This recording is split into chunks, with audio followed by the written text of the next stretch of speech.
It's great to be here, and I just want to say at the outset, we're really excited to be presenting this work. It's work that's in progress and is very much sort of an early stage pilot and stuff, work that we're hoping to continue to develop, and so we're really interested in your feedback, what questions this early stuff sparks for you so that we can think about sort of next steps. And I'll also say that this is part of one piece of a larger body of work that I'm doing on edTPA, not in California, but in a small-sized mid-Atlantic state on the East Coast. You can guess maybe which one that might be. But we're interested in sort of how edTPA is being rolled out around the country, just for the sake of like clarity and not to bore you with information later. How many of you are familiar with edTPA and have heard of it or know of it? Okay, a little bit. So we'll use that. Well, we'll start with this idea.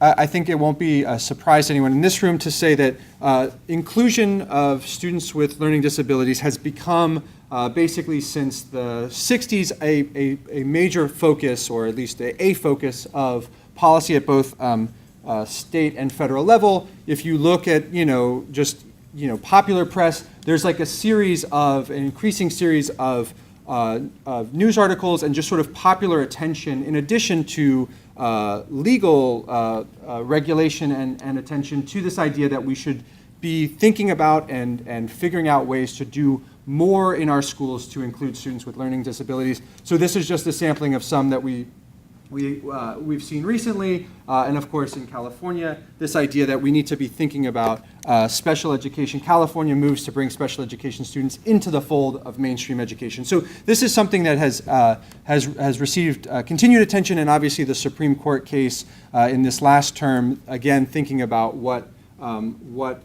is required for school districts for students with learning disabilities. So we see on the back of that sort of general focus, this sort of general attention, just some data to contextualize. So is this attention doesn't always result in actual change and effects, but what we have here is that we've seen, and you can actually see in data from around the country, a shift in rates of inclusion. So just to orient you to this chart, this dark top line is the % of students with learning disabilities that are in separate school districts, so not part of inclusion. And what you see in the dotted line or the dashed line is the number of students with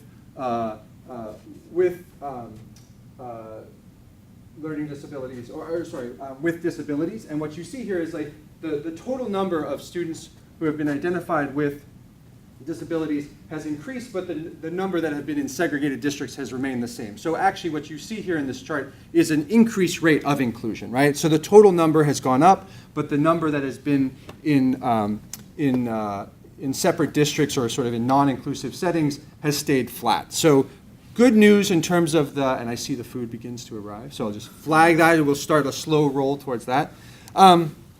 So we see this, sort of not just, that was data from New York, but just sort of in general, we can say that, in 1989, 11% of students with learning, of all students with disabilities, students with learning disabilities have experienced the largest shift toward inclusive environments. So in 1989, 11% of students with learning disabilities in public schools spent most of the day in general rooms, and now that figure is 68%. So we've seen a significant shift. And just so we're clear, there are a lot of definitions. You talk to scholars.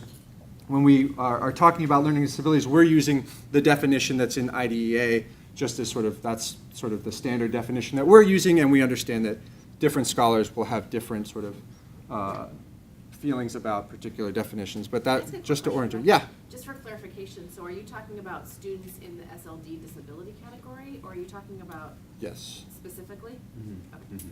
Yeah.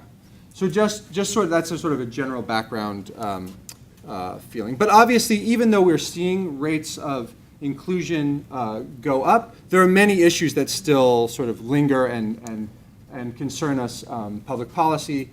So over and under identification, we know this is a big problem.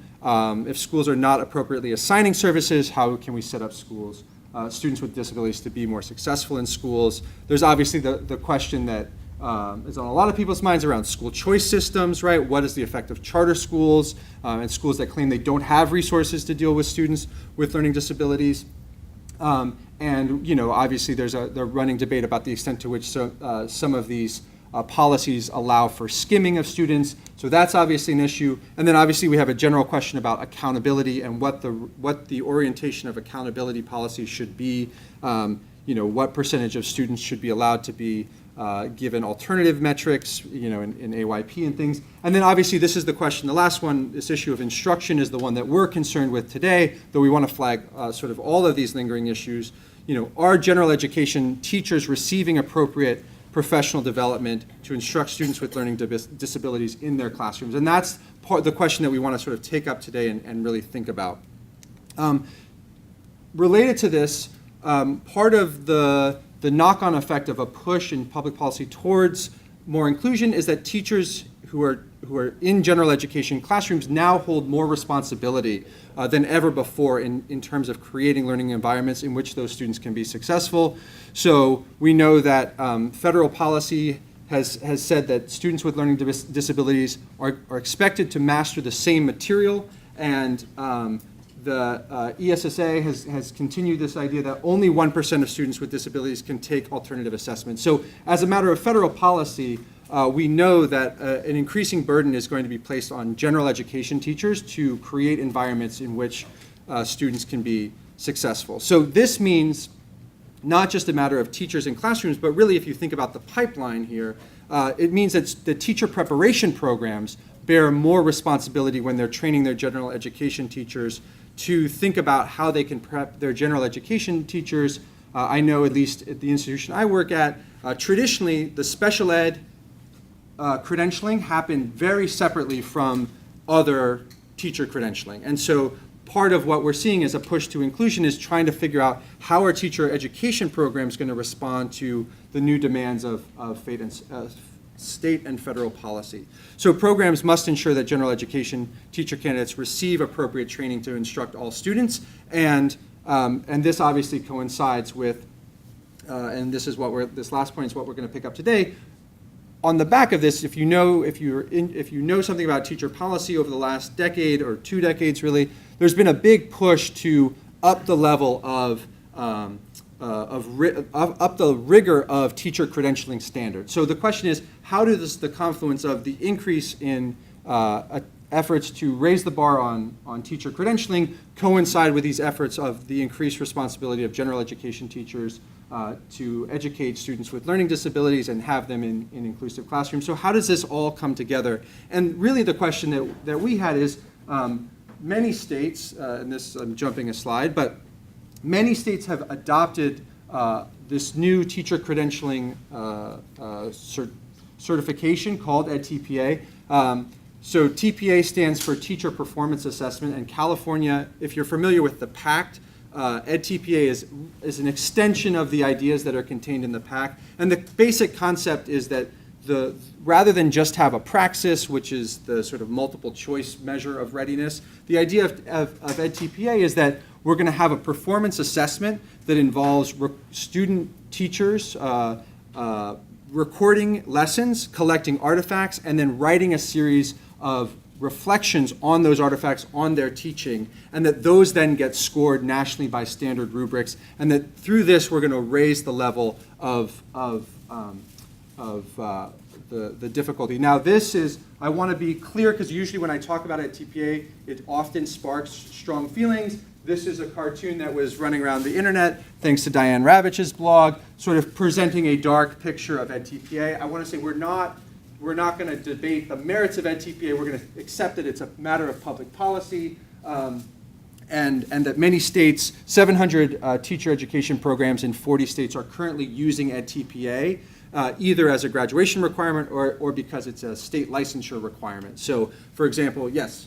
So when you say that 700 teacher ed programs in 40 states are using the edTPA, I mean, what is there a number for those that are using some assessment other than edTPA? Because there are other assessments, correct? There are other assessments. So a number of states require it now. So New York was the big one, Minnesota, Washington, all now require it and make it mandated for all new teachers. In Maryland, it's not required, but the university has made it a graduation requirement. So a lot of states sort of, as a way of maybe getting ahead of the policies, have begun to incorporate it into their programs. And California has included it as one of the measures that that teachers can use. So yes, there are still others, and there are lots of other measures that are still out there and still being used. But the increase, this is 40 states, 700 programs in a little over like 6 or 7 years, is a pretty fast moving policy, at least by education standards. So the goal of edTPA, as I mentioned, it's sort of multifaceted. On the one hand, it's designed to be a performance screen, so to screen out by increasing the rigor of being making sure that students are prepared to teach on day one. It's also designed to provide a framework for curriculum development. So it's part of this broader effort, if you know the work of Linda Darling-Hammond, it's part of this larger effort to professionalize teaching. And so one of the arguments that advocates of edTPA make is that it will create a sort of looping effect. So as candidates get scored on their rubrics, so the national scoring, you basically send the rubrics out, and that's why Pearson gets involved. That's sort of a bugaboo. Pearson isn't involved in the actual content development, but actually scores the national stuff. So it gets scored, and the idea is that when programs have candidates either be very successful or less successful, it provides a framework of reflection for their own thinking about how they train students. So it's supposed to provide feedback through that way. It's also, many people are arguing that it should be, the rates of passage or not should be used as a measure of accreditation for teacher quality for programs.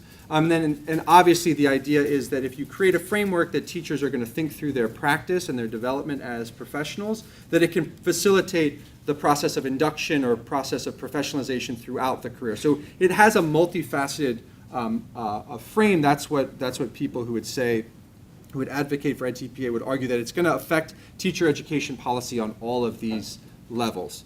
So how does this relate to California? Well, California has made it a part of its focus that the credentialing board has recently sought to align the teacher performance assessments, including edTPA, to better prepare teachers to educate students with learning disabilities. So you see these threads that we were talking about before come together, right? And the language from the credentialing board says there's an expectation that both tasks and rubrics have a focus on teaching students with disabilities placed in the general education classroom. So edTPA was I believe, I'm not sure if I mentioned this, but it is subject specific. So people get, they pass an edTPA in a subject area. And there is a special education credential. But the question is, does it actually help help general education teachers who are concerned with instruction of students with learning disabilities actually succeed in general education classrooms? So it's unclear whether California has evidence that the characteristics of teacher preparation programs that are using edTPA are actually furthering this goal. And so we were interested in whether general education teachers in a program in California feel that they're ready to graduate and enter the classroom, ready to educate all students. So our study, we're asking basically two questions. What I sort of said before, did teacher candidates in California teacher prep program feel like their program helped them with knowledge of disability policy and practice? So we were trying to get at a general sense of awareness. And did teacher candidates in a California teacher prep program feel like the program helped them prepare to graduate and educate students with learning disabilities? So we were trying to get a sense of, given that they were going through this process of edTPA, that's part of, in this program, it's sort of a focus that everyone knows that they have to pass edTPA in order to get their credential and graduate. So the question was, given that this process is going on, part of their teacher education, what were their feelings about being general education students and teachers and having students with learning disabilities in their classroom? So we're trying to get a sense of the readiness. There are a couple of policy levers that are here. We know that as a matter of implementation, sort of research on implementation, that clear goals and consistency are really important. So at the level of policy goal, our are teacher ed programs and edTPA being implemented in a way that supports general education teachers prepare? So do they understand the relationship between what they're doing in edTPA and this preparation? This ties into the second one, right? We know that these are more likely to happen, right, as a matter of policy when people understand the relationships between policies and why they're being asked to change their instruction. So the question becomes, are teacher ed programs and edTPA being implemented in a way so that general education teachers understand the importance of disability policy? Is it actually being even framed in the context of their general education preparation? And again, because edTPA is embedded in subject-specific content, we weren't sure where or if part of the edTPA preparation was actually getting at this issue even at all. We also know that if you want to implement a policy with fidelity, you better have support systems in place, right? So we were wondering, are teacher ed programs and edTPA being implemented in a way that general education teachers have supportive staff? And this relates to, there is very little evidence. So one of the reasons I got into this, I saw my university totally, at least attempting to reorient its programs and other institutions in the state of Maryland and in North Carolina and other states, New York being a big one, reorienting their teacher education programs around edTPA because they knew that their candidates had to pass it. And despite all this effort at the organization and institutional level, there's very little research about how implementation, what are the best practices of implementation, what makes people more successful at the edTPA, or does even edTPA, there's Dan Goldhaber at Washington really has the only major paper that actually looks at, does passage of edTPA, is it associated with being a more effective teacher? So there's very little evidence, but what evidence we do have on edTPA suggests that, and some of this also research, it echoes research that was done on PACT in California, is that one of the most important things around edTPA implementation is cohesion around the message of what's happening in the teacher education program. So one of the big obstacles is when teachers get inconsistent messages from their teacher education programs, their student teaching experiences, and then where they're being evaluated. So if there's not a clear message across the line, then we know that students, teacher candidates get confused. They're not sure exactly how they're supposed to do it. They're hearing one message in their teacher education program. They go to student teach, and the teacher says, you can't do that here. That's not appropriate. Like, that's not what we do. And so cohesion around a message is really important for the success of implementation. We also know that research that's been done on what makes students successful in their edTPA preparation is that we often see different levels of support, both from the supervising teachers when they do their student teaching, but also in their methods classes. Often support tends to track with what the instructors believe the value of the assessment is, right? So if teacher educators believe that the model of teaching presented in PACT or edTPA is a good model of teaching, then often their students say, we got lots of support, we feel very prepared to do this, but often there are mixed messages because we all know that what qualifies as good or effective teaching is a contentious issue, especially across populations. So one of the big questions is, what is the level of support that students are receiving? How do they perceive their support, and are they getting the messages that are based in edTPA? So I'm going to turn over to Michael, but basically the key question that we're tracking in today's talk is, as California continues to rely on edTPA, and it's not just California, it's many states across the country, to certify if general education teachers are prepared, we need to understand this training process, right? It all starts in the pipeline, and if we don't get the implementation right, if certain messages are being pushed to the side or not being addressed at all, we may certify more teachers, even at a high bar, but they're not going to get into the classroom being prepared to teach all the students that are there. So no one has really done work on this, and as I said, this is a pilot study, and we're interested for your feedback. I can preview another study that I have that has a conditional accept at JTE, the Journal of Teacher Education, where the big takeaway from our study at a large public university on the East Coast was that the success around edTPA implementation turned almost completely on the status of each individual unit that was implementing it. So program to program, we saw very large differences in how students felt about edTPA, whether they were successful in edTPA, and we also saw at the level of instructors that there were big differences depending on the status of the instructor. So whether the instructor was an adjunct faculty, a tenure track faculty, we saw really large differences in students' responses to edTPA and instructors' responses to edTPA, and none of those effects were associated with the duration of implementation. So it wasn't just a newness effect. We actually had people responding to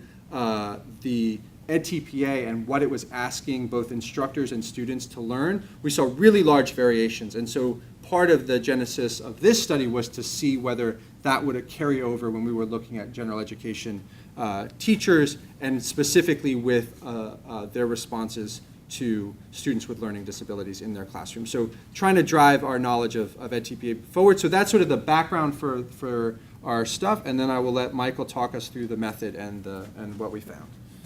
Thanks. So I want to reiterate that this is a pilot study. So we would love to get your feedback as we go along. So if you have questions about the data and analysis and the results and the survey, ask it while it's fresh on your mind rather than waiting until the end. Okay, so I have the fun task of going through the method. So, like I said, it's a pilot study, so it was done at a single research-focused university in California. You can guess which hypothetical university that might be. So our data collection was done through surveys. So we gave surveys to general education teachers in this last school year. So it's in 2016-17 in June. This hypothetical school in California is on quarters. And so in June, we gave out a survey to all of the students graduating. The survey took about 15 to 20 minutes to do, and we had a total of 69 teachers responding, and I'm super proud of the fact that that is a 97% response rate. So for those of you who do surveys or study surveys, the survey response rates could be down at like 30%. People are happy when they get 60%. So for us to get 97% is really exciting, especially because we want to go statewide with this in this year. And so if we can keep up a 97% response rate as we do all hypothetical universities in California, that would be a statewide data set of teachers and their perceptions. So that would be pretty amazing and pretty unique. So survey incentives were offered, which is also important to try to get to that 97%. And IRB approved all of this. So this is something that was legit from the research perspective. Okay, so yes, this is one university. This is a pilot. And so the first question we asked is, does our sample look like California? And so what we have in this first column is our sample and the characteristics, very basic characteristics, but it's characteristics that we could also compare to all of California's graduating teachers. And for the most part, it's the same. So most teachers are female and most teachers are white. And there are some differences, but we tested the differences with a test of means, and they're actually not statistically different from one another. So we do think that even though we had a very small sample of teachers in California, it reflects what California looks like at the moment. Okay, so we asked 2 questions, and to get to those 2 questions, we needed different survey response items to get to that. So the first question was, did teacher candidates feel like their program helped them with knowledge of disability policy and practice? And so we put 2 questions on the survey. The first question was, I have sufficient knowledge of special education policies and programs as mandated under IDEA. And respondents responded to that question. And we also asked them, I am receiving adequate preparation through my coursework on special education policies and procedures. So remember, these are general education teachers. These are not teachers being trained for special education. And so on all of these questions, the respondents were asked to respond on strongly agree, agree, disagree, and strongly disagree in that same order. So we presented the questions and they responded with those items. In our second question, we asked, did teacher candidates feel like their program helped them feel prepared to graduate and educate students with learning disabilities? So the first question was really about disability policy and practice in general. The second question is about students with learning disabilities, and we put 4 questions on there. The first one was edTPA better prepared me to teach in classrooms that include students with learning disabilities. edTPA better prepared me to plan and teach lessons for students with learning disabilities. edTPA better prepared me to use IEPs for students with learning disabilities. edTPA better prepared me to use IEPs, that's the same one, so there's another one on there that I can't think of offhand, but there should have been 4. And if you email me, I can show you those 4. Anyways, we put these together as a scale. And so we combine them into one composite scale, and we had an alpha of 0.97. And so in statistical terms, what this means is it ranges from 0 to 1. And if you have 0, that means that these 4 items don't really string well together. It doesn't really create a good scale. They're so different. But when you have a high alpha that almost gets to 1, that's really good news. That means that these 4 items work really well together to create a scale. And so not only do we have a high response rate, but we also had a really high alpha for this scale. So we think that there was some value in combining these to create some sort of teaching students with learning disabilities. Yes? Can you explain the alpha just a little bit more? Yeah. Because one hypothesis would be that these are all basically, the answers are all, they're going to be identical across. They're similar. Respondents. Mhm. Is that what that alpha is saying? Or are they actually cumulative in some sense? That's a good question. So it's sort of saying that they do move together, and we would need to do more work to decide how mutually exclusive they are. So the ideal scenario would be that they're each mapping something different, and that even when that's the case, together it's still at 90.97. So we think that there is some value to them being different, but again, we could do more rigorous statistical work in a full state evaluation. Yeah, I mean, oftentimes, like, so when you use more technical language of, IEPs and stuff, we weren't sure if that, so, you could imagine that students would respond, like, positively to the first one. Though I should say that edTPA just when you ask teacher candidates about edTPA and their responses, you should not assume that it's either, it is very polarizing. Some students think it's great, and this is something that I've had in other work, and other students think it's a waste of time, it's a hoop. So people are not, you can't really assume the sort of disposition of folks, but you could imagine people wanting to respond positively to the next one, but then when you get into the more sort of, IEP, that a student was like, I don't know what that is, or I don't know what that means, but the alpha suggested that the responses are all moving in the same direction across they're all getting at the same construct. Yeah. And I looked further in my own personal notes. So this last one is edTPA better prepared me to design assessments for students with learning disabilities, just to clarify. So the last one is about designing assessments. Okay, so these were our outcomes, right? So am I better prepared to think about disability policy? Am I better prepared to graduate and educate students with learning disabilities? The next thing was, what are the programs like? So there were scales also with pretty high alphas, and I'm going to show you some of the scale items on the next slide. But the first one was helpfulness.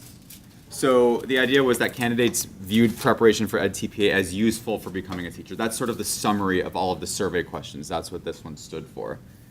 The next one was alignment. So candidates believed edTPA was associated with other aspects of their preparation. The third one, support. So candidates felt support from their supervisors. Coherence. Candidates felt the program was unified in its goals, mission, and expectations. And placement. Candidates felt placement was in line with expectations. And I should say that Ethan has actually used these in his previous work that he was talking about on the hypothetical East Coast state. So these have been used, these have been validated, this is coming out in publication, so this is good news for you and for this next study. Yeah? Placement, do you mean their employment? Or what do you mean by placement? Do you want They're student teaching places. Oh, they're student teaching. Yeah, because that was what I was saying before, that oftentimes people feel like, so all of these are trying to get at this idea that, many people argue that edTPA is basically just this thing that exists where instructors are saying things like, well, here's what you really need to know. But to graduate, you're going to have to take this assessment and you'll write this thing. But it's like, don't worry about that. It like sits off to the side. It's like sort of this hoop that you pass. Or in the way, if you think about like what law schools do at the bar exam, where like you prep and you go to law school and you do all your legal training and then you spend the summer studying for the bar to pass it. So the question is like, how well aligned was edTPA actually into it? And then getting at this placement question, there was concern when we were first trying to understand how students were understanding their edTPA experience, was whether they were going out into their student placement and then the teacher being like, what are you doing? Like, you can't do that here, or this is not how this classroom works, and the kind of messages they were receiving. Yeah. Is the edTPA specifically related to students with disabilities who have learning disabilities, or why was that group isolated out of all the students with disabilities?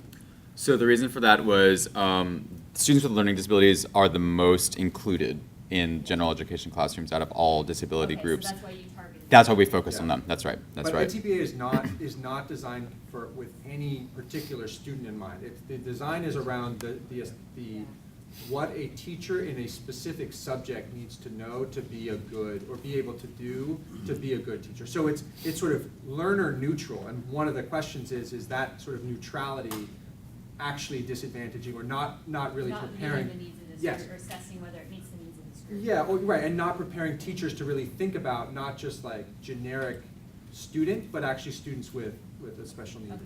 That's right. Yeah.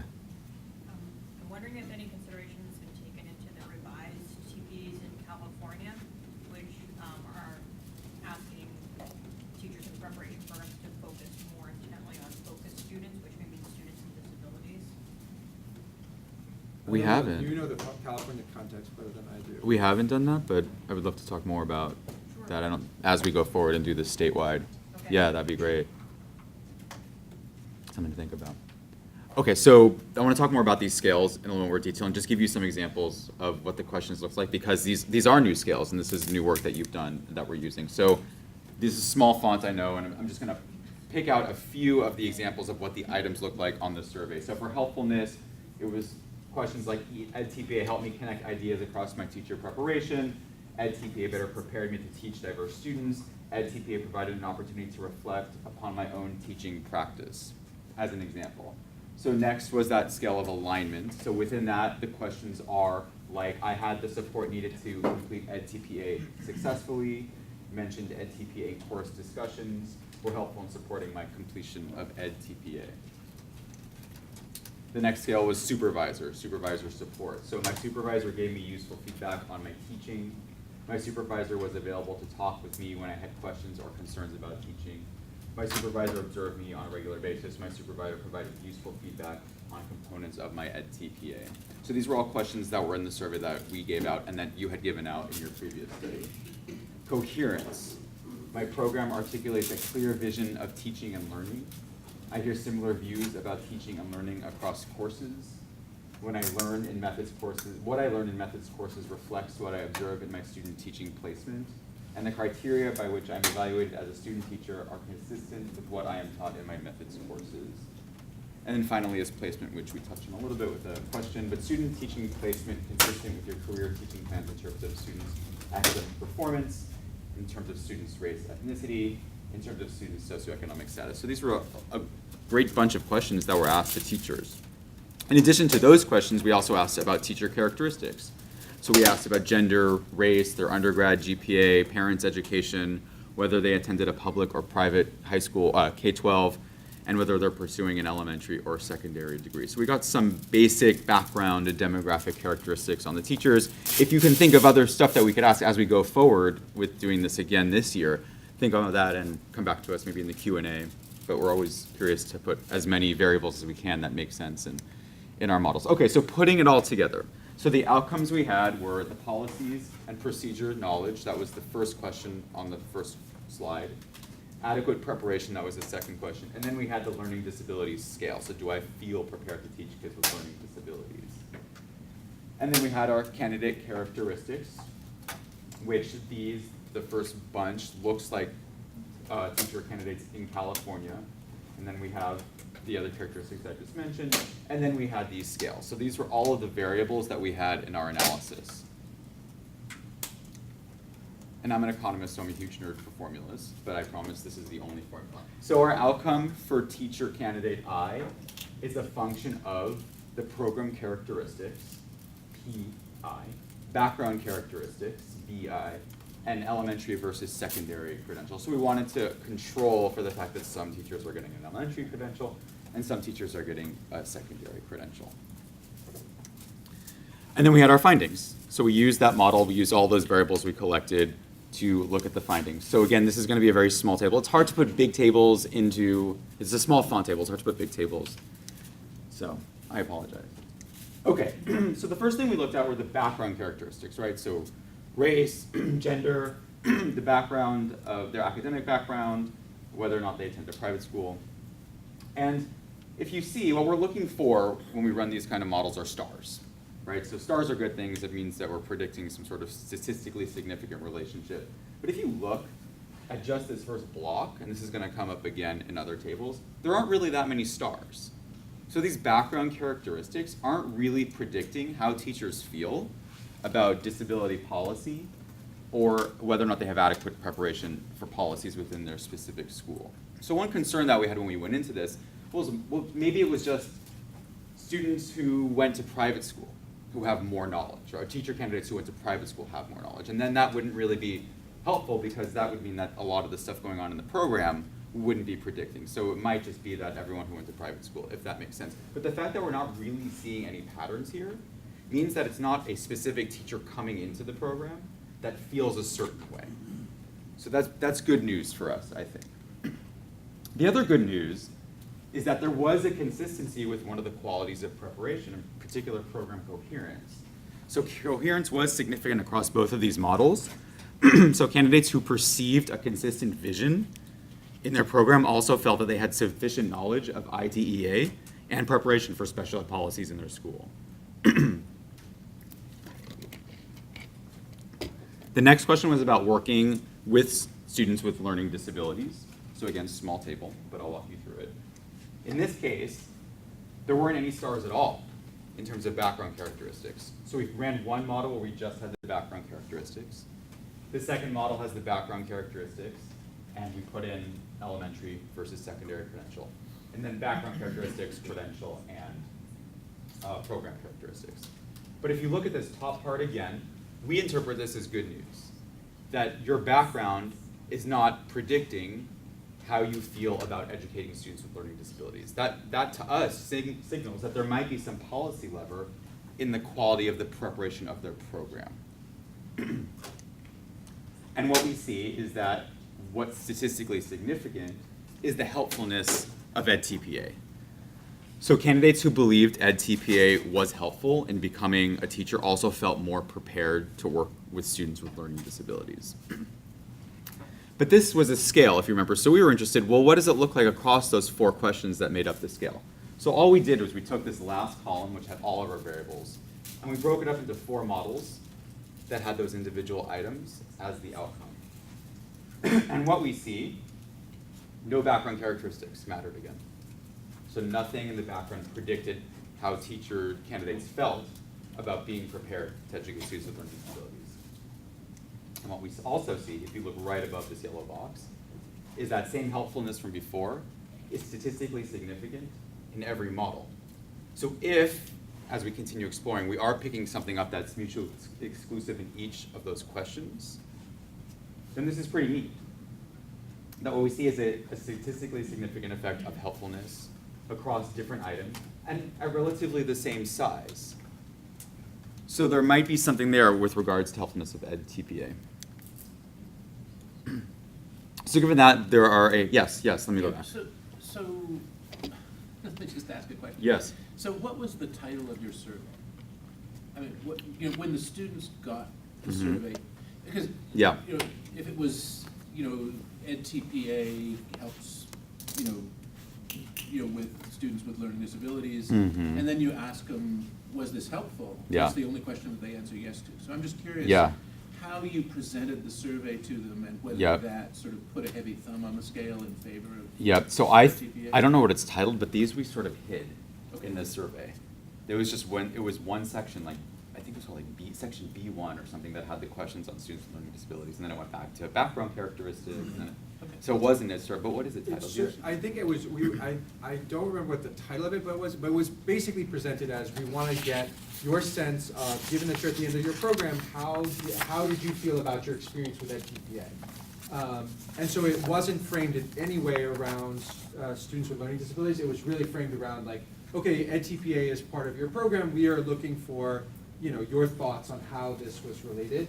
And as I said before, at least in our other research, we got really strong both positive responses and negative responses that tracked to which programs that they were in. So it wasn't like we would say like, oh, we're trying to get feedback on your edTPA, and we knew that it would produce either a really positive response from students or really negative. It was a very sort of mixed response, but in no way did it frame it in terms of what we were really interested So in. you're confident that there's no sort of spotlight saying this is the right answer?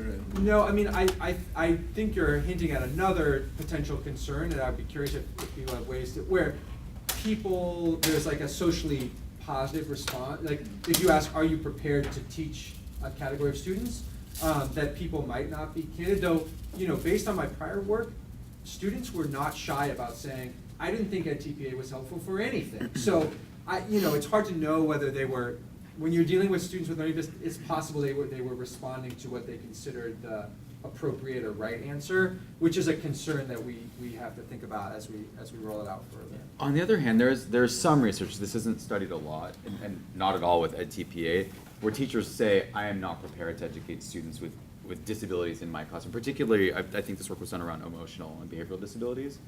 Teachers just say, I know, I can't, yeah. So this would be good because then it wouldn't be a socially, potentially. Right. Right.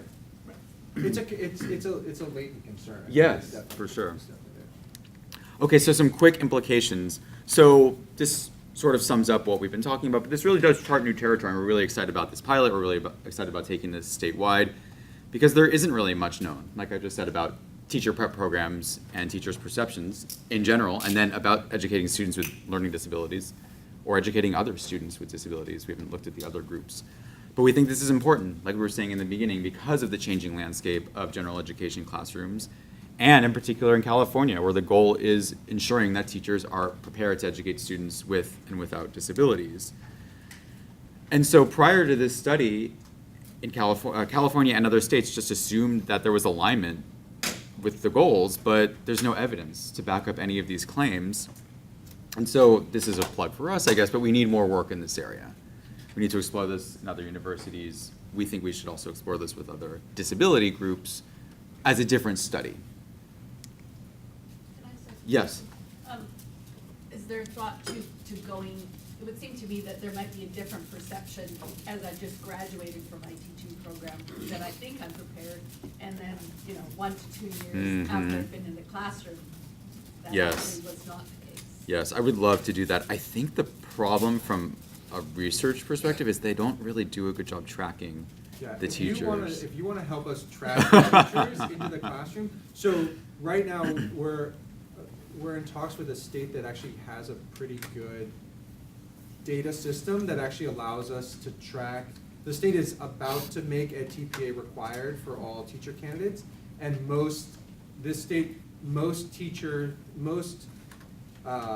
teacher candidates stay in state when they get their credentials, and they have a good data, like an administrative data system that would actually allow us to track them, and that is the optimal study. Right. Is both perception and then, both some outcome, like are they actually effective with these students, and then their perceptions of whether they were prepared. But yeah, you're exactly right. Yeah, But it'd maybe be a you great can help us study. get the I data, 'cause know. that would be, It'd be a that really, would be awesome. even in a smaller program like UC Santa Barbara, they don't do a good job of tracking their alumni, and a lot of them stay relatively local, and even then, it's almost impossible. Yeah. And when you're considering looking at something statewide, would you be looking at a traditional university preparation program or also considering intern programs? The next step would be traditional, looking specifically at just the UCs as a next step, and I think that's just for a research and logistical perspective on that.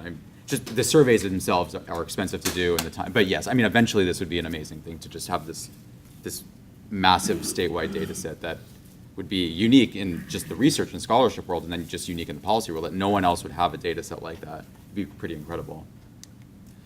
So then the next plug of this study, which I think is important, is that we're beginning to establish relationships. And sure, in this study, they were correlational, not causal. We can't say that the program was causing students to feel a certain, or teacher candidates to feel a certain way. But there is some link there, right? So there was a link that when they perceived consistency in messages, they also felt more equipped and knowledgeable about disability policy and practices. So when the goals are connected, it seems like there are better outcomes, at least in terms of these survey items. So we think this could be possibly helpful for educating students with learning disabilities. So consistency improves the perception of knowledge. Teachers are expected to have knowledge about disability policy, and so maybe this knowledge could be helpful. So over time, if we could establish a causal relationship, and if we could say that having more coherence causes teachers to be knowledgeable, and then if another study could show that having that knowledge causes a better impact on these plans, then we could start moving the needle on ensuring inclusion improves outcomes for all students. And then again, we saw that helpfulness matters, so it's a similar story. When they perceived that edTPA was helpful, they also felt more prepared, right? So we don't know that they were more prepared, but they felt more prepared. So then that's the same idea. If we can make teachers feel more prepared as a policy lever, could that actually help them educate students with learning disabilities? So having this sort of reflection might be a good thing. So again, this was the first study that specifically looked at edTPA, and the fact that this is moving forward so quickly in so many states, this could be a good policy lever. But, as Ethan mentioned at the beginning, we're agnostic. We're not saying edTPA is a good thing or a bad thing. We're not supporting either side of that. So on the one hand, it could be a good thing, right? So it could be viewed as successful if candidates who think edTPA is helpful also feel more prepared, and that could go a long way. But on the other hand, this was about perceptions, right? So we don't know if the candidates were actually better prepared or if this was just unrealistic optimism. We don't know what's actually happening. So the next link really would be to actual effectiveness. Does perception change action? But again, that's really difficult to do because we would need to track teachers as they graduate and go forth into the classroom. So in sum, this was the first study to understanding key issues in developing the teacher workforce as it relates to students with learning disabilities. And so we need to understand how these programs are affecting all students. And we can't exclude students with disabilities from that. And so in particular, we think the teacher prep program characteristics might be a particular lever that might work. And it might help us to address the needs of students with learning disabilities in particular because it's such a big group that's moving from separated classrooms into the mainstream classroom. And so maybe edTPA could be a catalyst, and that's why we think we need to do more work on that. So stay tuned, 2018. Yeah. If you want so Michael presented the optimistic side of the picture. If you want to think about the reverse side, right, that people are buying into a model. If the model is good, it could be good. If people are buying into a model and the model is bad, then it would be bad. It's clear that if you are buying into the model, you feel prepared and you are going to do. I would expect that they would at least try to enact what they believe. My concern, I think, a lot of our concern, people who look at this, is we really don't know whether edTPA is whether being successful at edTPA makes you a more effective teacher, and we certainly don't know if it makes you effective with all students. And so part of our plea with this research is that, okay, it seems like students who are buying in feel like they're going to go out and do what they've been taught. The question is that the right thing? And we simply don't know, and we haven't, the policy of driving edTPA forward is way out ahead of what we actually know about its relationship to effective teaching. And so part of our frame here is we really need to be focused on this and really thinking about it a lot. So I think with that, yeah, we can just continue. At this point, this was the last slide, so we'd love to just continue. Yeah, along. Well, there was an article in EdSource, and it's my understanding from the task force report that there's going to be a shift in credentialing anyway in California specifically, where there's going to be more of a common trunk, where educators in both special ed and general ed are all going to receive kind of this common training in how to include students with disabilities in regular classrooms or general ed classrooms. And so how do you see that fitting with your edTPA work in terms of perception of readiness to educate students with disabilities? I mean, does that change your project? I don't think it does. Is it from your perspective? I mean, the whole point of, I don't think, it depends, a lot of it's going to turn on how do they actually roll this out and how is it assessed. If everyone does common coursework, but the assessments at the back end stay the same, where it branches out, then I don't think it changes it at all. I think in some ways, this is what this project is really trying to get at. Right now, we just assume that this sort of common knowledge is being shared throughout. We have a special ed program, but we also have general education that's supposed to include students with learning disabilities just sort of assumed into it. So it's possible that as the curriculum shift, we'll be able to say certain aspects of that new curriculum are more or less effective or more or less, but the same question of, I think it's sort of the enduring question of around teacher professionalization is how much does teacher preparation actually affect teacher practice, and how much of that practice actually drives student learning? And that's the sort of big question. But I think a general realignment of how it's done, I think I would still want to do a similar study, which is to say, how do teacher educators feel about the curriculum and its relationship to good instruction, and how are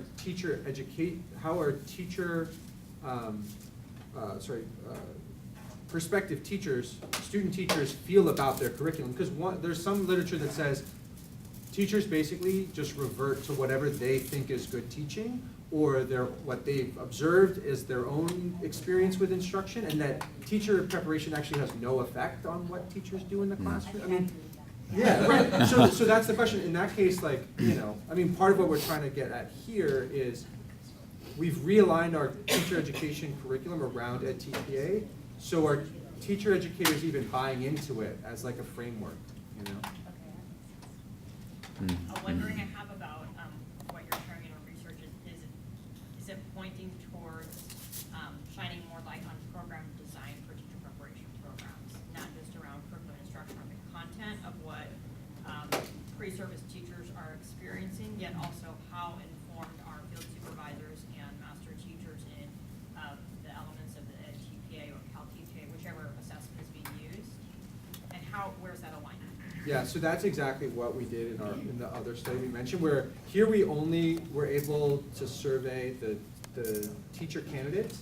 In the other survey, we surveyed both the teacher candidates, the methods instructors, and the supervisors, so we could track exactly that alignment, so that when teachers said, I don't feel like this is aligned, like I don't see the coherence, we could say, well, is that because their methods instructor doesn't like edTPA or doesn't think edTPA is useful? So we were actually in that study able to track the student, see the association between the student response to their curriculum and the instructor's perception of that curriculum. And as I said before, it was very program to program, which is consistent if you know about edTPA. There are certain fields where people feel like edTPA, the rubrics are not well aligned to their views of what their subject matter really looks like. And it was also very specific to, or very sensitive to the sort of professional status of the instructors. So we saw very different responses from adjunct faculty than we did from, say, tenure track faculty. We also saw slightly different responses from what we call tested subjects. So in this state, subjects that were part of the state assessments. Faculty teaching in those areas had, yet again, different responses, more negative responses than in non-tested subjects. One way of thinking about it was like, some people felt like if they had a non-tested subject, that edTPA provided a framework to sort of a common language for talking about and focusing their work.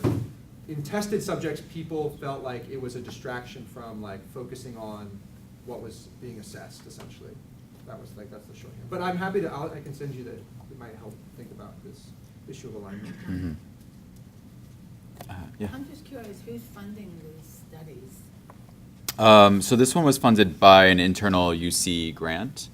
The next round is partially funded by the San Francisco Foundation, the Learning Disabilities Foundation in America, and possibly NSF. Our fingers are crossed that would. The NSF one would actually be incredible, because we'd also then look at, the next step is to look at specific subjects. So we want to look at students with dyslexia on math and science. And we proposed to do this over 3 years, so we would get 3 waves of teacher candidates that are graduating. So that would be a huge win, we think.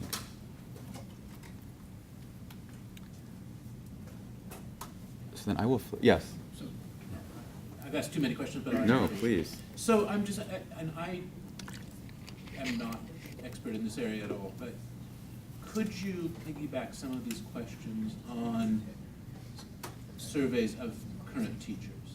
In other words, did your preparation include edTPA, and then ask some of these questions? So go into a district and do it. Yeah, well, and, Mhm. as didn't you used to work for RAND? I did. Because RAND has a panel, you know, a sort of annual teacher Yeah. survey. That's a really. And they're always open to adding Exactly, questions, yeah, particularly actually. if you're willing to pay something. Pay. Yeah, that's right, yeah. Yeah. So that might be sort of an alternative, you know, research strategy would be to piggyback a few of your questions Yep. on RAND survey or an existing teacher survey. Mhm. And then you'd have the subsample of teachers who actually went through this, and you could see, or you could compare them to. Yeah. That's a those who great did not. suggestion. Yeah. That's a really good suggestion. That'd be great. Yeah. That's really smart. Yeah, yes. So have you ever done any review of teachers from areas that don't include any kind of teacher performance assessment of any kind and their perceptions on their Huh. preparation to teach students? We haven't, but that would be an interesting, like, control group, would be to look at something like that, Mhm. for sure. Yeah, Yeah, it's a good that's really suggestion. great. Yeah. Yeah, I like that. People who just took the praxis, what do they think? Yeah, yeah. I think I'll put on my professor hat and ask a question to the audience. But so I found it surprising, but also I'm going to go back to this idea of the background characteristics don't predict anything in pretty much any of these models. Are we missing background characteristics that you think, because we're going to do this survey again, is there something missing that we're not picking up? Or is it possible that background is not pushing any of these statistical relationships? So these are, the ones you surveyed are ones that have already had their student teaching, or they haven't. Mm-hmm, mm-hmm. Because one thing that I just wonder about, and this happens on the flip side anecdotally, that we hear from teachers, special ed teachers, Mhm. who are trained in very inclusive models and pedagogy, that go out into districts that don't have a lot of inclusion, that they get disenchanted and feel like it was all baloney because this is not the real world, right? So I'm wondering the power of the edTPAs in shaping overall ed policy at the district levels, because, I mean, there have been the people who've gone out to try to push, and they're told in their credential programs to go out to push on the system. Yeah. But the buy-in on the system side isn't strong enough in some places to be able to even accommodate for that, and then you have disheartened people who leave teaching, which is what we're seeing with our special ed credentials. So I'm just, this is just making me think about, because we know how powerful the credentialing, how we credential is shaping our ed policy. I mean, it truly does in its own way, and Mhm. how this could also really, especially with the right kind of buy-in on the ed side, and the district side, to be able to leverage stuff. Yeah, I mean, it's a really good suggestion. I just know anecdotally when I talk to people who are in this university or studying, that they feel like that it's very school to school. So when the student placements happen in a school or district where the principal is familiar with edTPA, they know sort of what's happened. I mean, they're not, it's a very discouraged practice, but candidates are actually now told to put the score of their edTPA like on their CV, which is not psychometrically a sound thing to do. You're not supposed to do that because it's like up down. But so there is a sense that there's a market for information about this thing that at least in certain ecosystems is driving behavior around.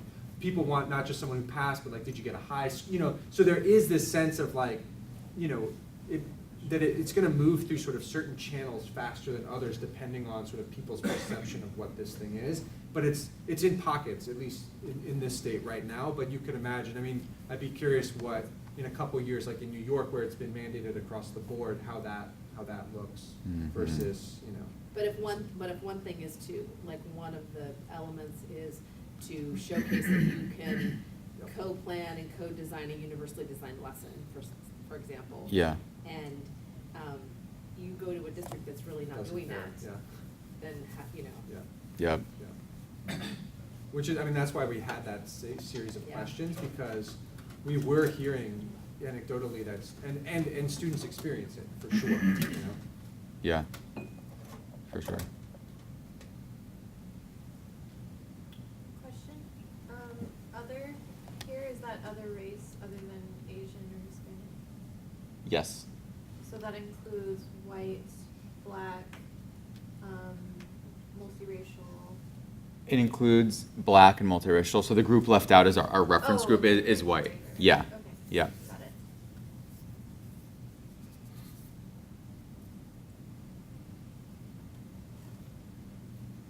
Was there any difference with the, what their undergraduate major was? Is that something, you looked at GPA, but not?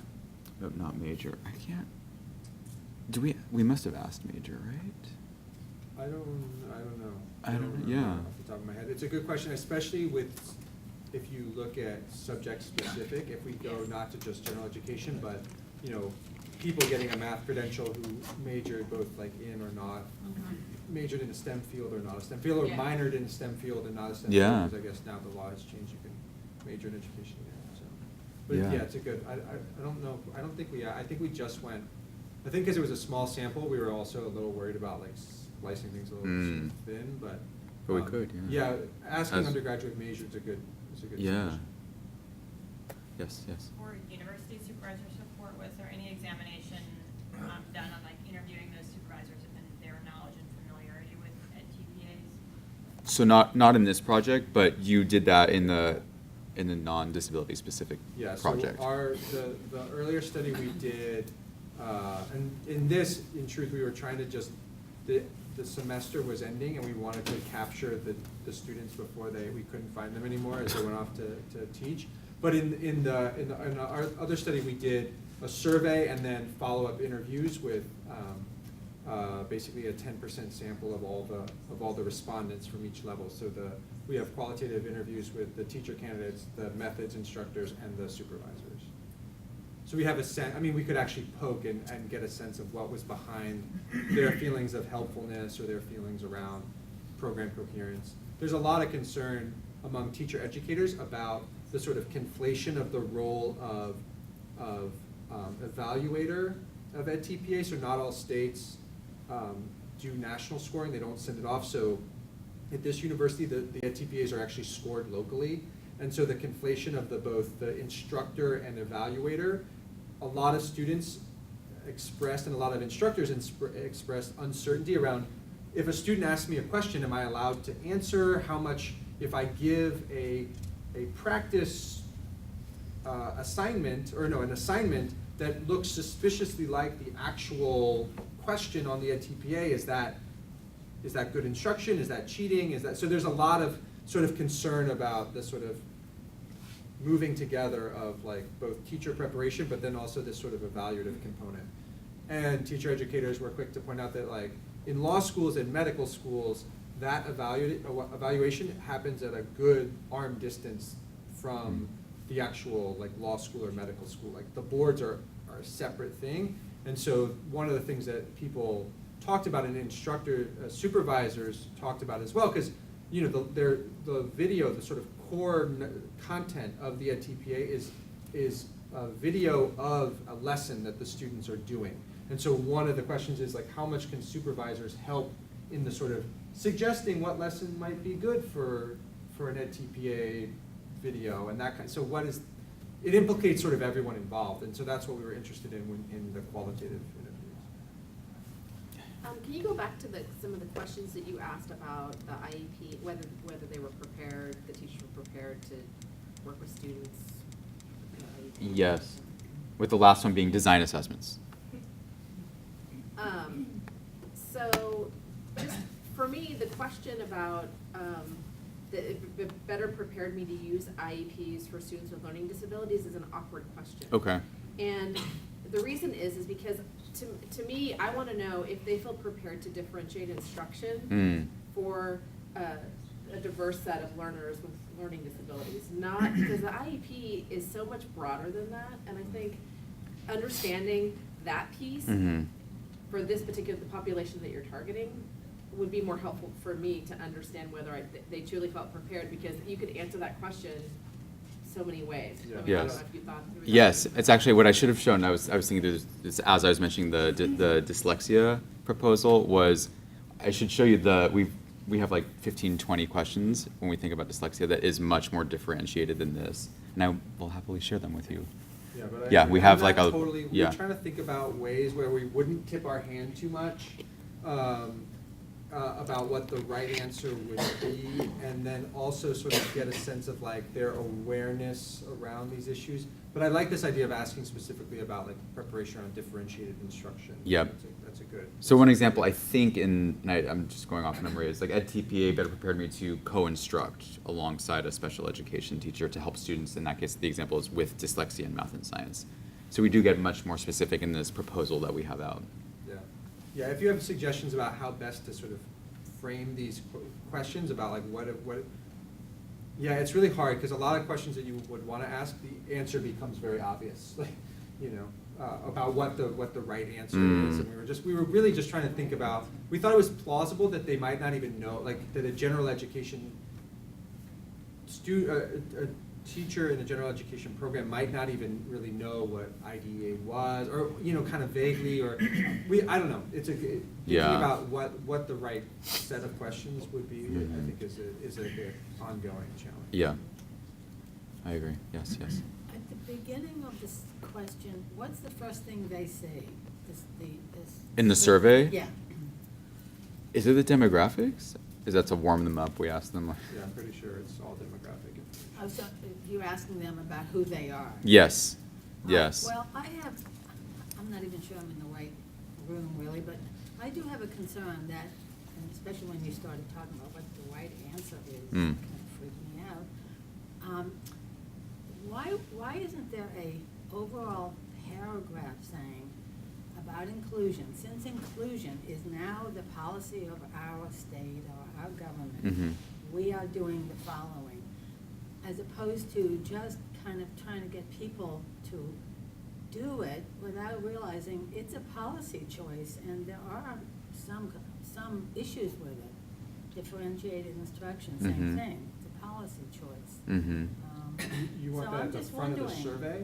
Or you mean like at the I mean, front of the concern is that section? you frame it, right, if you tell someone, inclusion is a state policy in California, then you Right. might be violating the law if you didn't do that, like, then you wouldn't really be getting You get like a. their sense of what it is. You would be triggering them or framing that's what I mean about the right answer. The worry is that you're telling the respondent, I mean, there's a lot of research and surveys that people are looking for, they don't want to be seen as supporting something that's either socially undesirable or socially frowned upon, and so they want to give the researcher the appropriate answer. And so putting I would worry that putting a paragraph explaining what state policy is or state would simply induce people to not tell us what they actually thought about being prepared or not, but simply telling us back what the state policy is. And that's the concern, is that teachers are able to parrot what I believe in differentiated instruction, I believe in meeting every learner where they are, but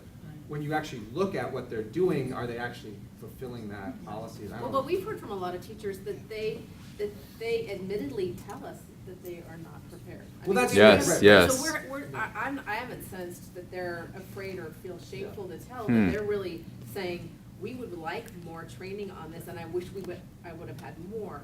And so I sort of, to piggyback on what Miriam was saying, I don't know that you'd have to necessarily say that it's the law and that you're violating the law, but just saying with the increased number of students with disabilities in general ed environments, we're curious, you know, how this is impacting your, I don't know that. It would be worth pilot, we could pilot Yeah. a version and see Yeah. if it seems to have, Yeah. seems to drive it. Because then you're not making any assumptions on this, because at this point, you're assuming what people do or don't know, and this way you're laying it out, and then you've already put it out there, so Yep. whatever they're answering is based on, I don't know. Yeah, I could see it's. Yeah, it we'd may. have to do some, you'd have to do some Yeah. piloting with it. You'd have to get the wording right, because yeah, I hear what you're saying. Yes. It's an important point of framing it in the right, and hoping I mean, what you're really doing is you're hoping they'll essentially confess to not being in line with, I mean, it might be interesting to do it, I guess, at the beginning of a program versus we were surveying students at the end where, you know, they're essentially graduating and they either or feel prepared at that moment or not. They're sort of reflecting on their But now preparation. they've done some student teaching, so, you know, for all of us who've gone out after Yeah. our student teaching and think we know what we know, when we do student teaching, we're like, ugh, Yeah. I wish I would've had more reading. Yeah, well, this was Yeah. after their student, Yeah. this was at So the I end. think, They're- I think yeah. that's good timing, I like the timing. Yeah. Okay. Great. Well, thank you all. Yes, thank you. For coming, let's give our. Thank you. Well, I'm not